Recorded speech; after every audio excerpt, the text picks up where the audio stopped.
Buenos días, hermanos, Dios les bendiga. Hoy 9 de enero del 2022 estamos ya con nuestra segunda clase de escuela dominical de este año. Seguimos con los malos ejemplos, vamos a dar continuidad a la lección de Nabucodonosor, el peligro del orgullo, y recordando que la verdad central nos dice que los cristianos somos llamados a vivir en humildad.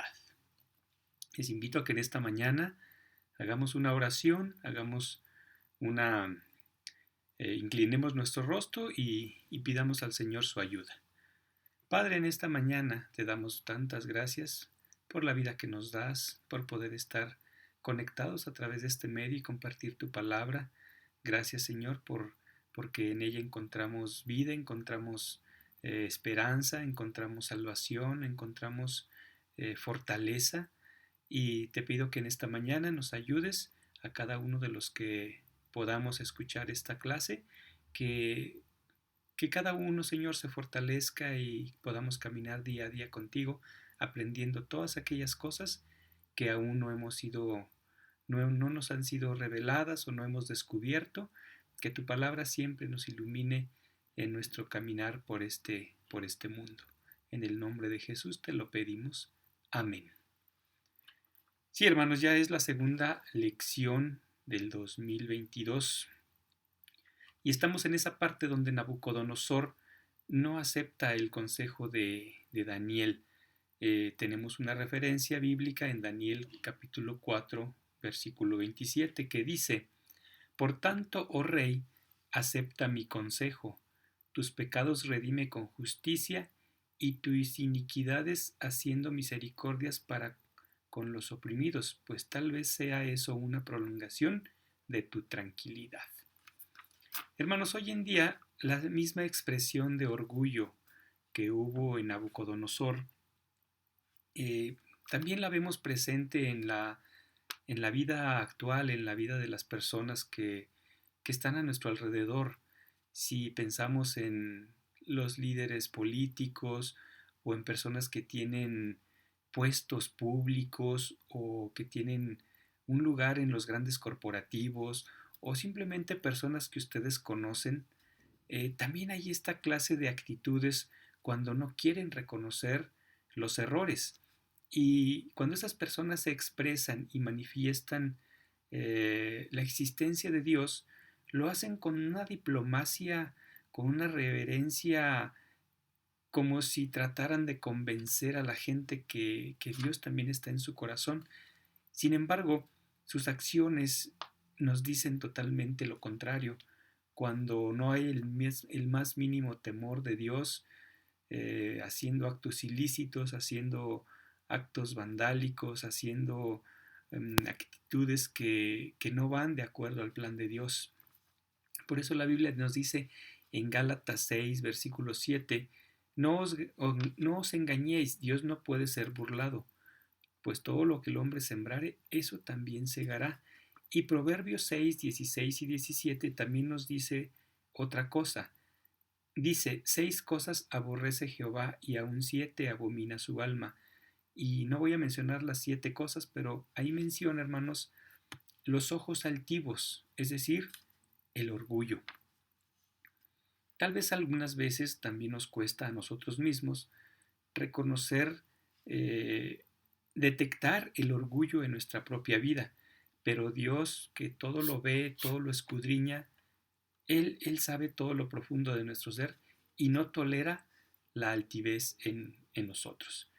¿Dónde podemos ver estas acciones en nosotros mismos? Cuando no queremos mirar a alguna persona, cuando no nos queremos encontrar con ella, cuando le sacamos la vuelta para no saludar, cuando no reconocemos nuestros errores, no queremos reconocer que nos equivocamos, también cuando nos creemos superiores a otras personas, en esos momentos también el orgullo puede estar haciendo estragos en nuestra vida. Y el pecado es algo tan sutil que poco a poco se puede ir metiendo hasta tenernos ya bien atrapados. Y cuando queremos zafarnos, ya estamos con las ataduras bien pegadas a nosotros. Muchas veces aparentamos que no tenemos la necesidad de nada, que no necesitamos la ayuda de nadie y mucho menos la de Dios.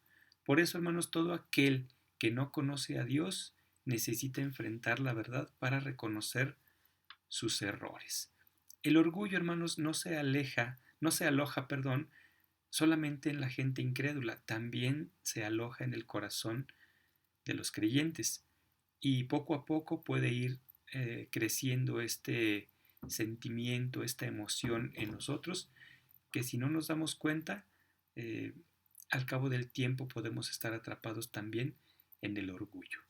Al igual que Nabucodonosor, podemos liberarnos del castigo si nos arrepentimos y dirigimos a Dios toda honra y toda gloria.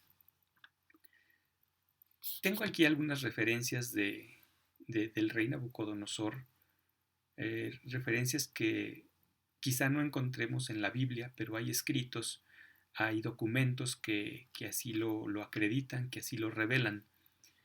Y el rey Nabucodonosor fue un personaje tan importante en Babilonia, lo que hoy en día es Irak, que ahí la historia narra todos estos hechos, como los mexicanos leemos quizá en la historia al personaje de Lázaro Cárdenas o Venustiano Carranza o Benito Juárez.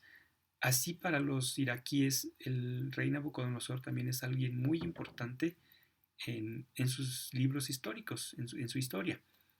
Y algunos documentos revelan que a este rey se le conocía como Nabucodonosor el Grande.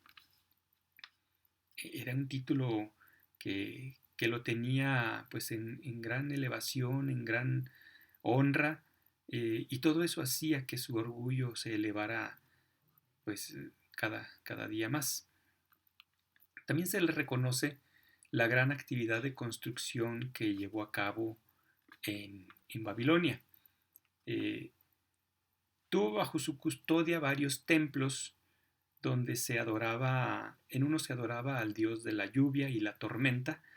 A este templo se le llamaba Casa de Abundancia. Tenía otro templo a su cargo que era la Casa del Guerrero del Más Allá, donde se adoraba al dios del inframundo.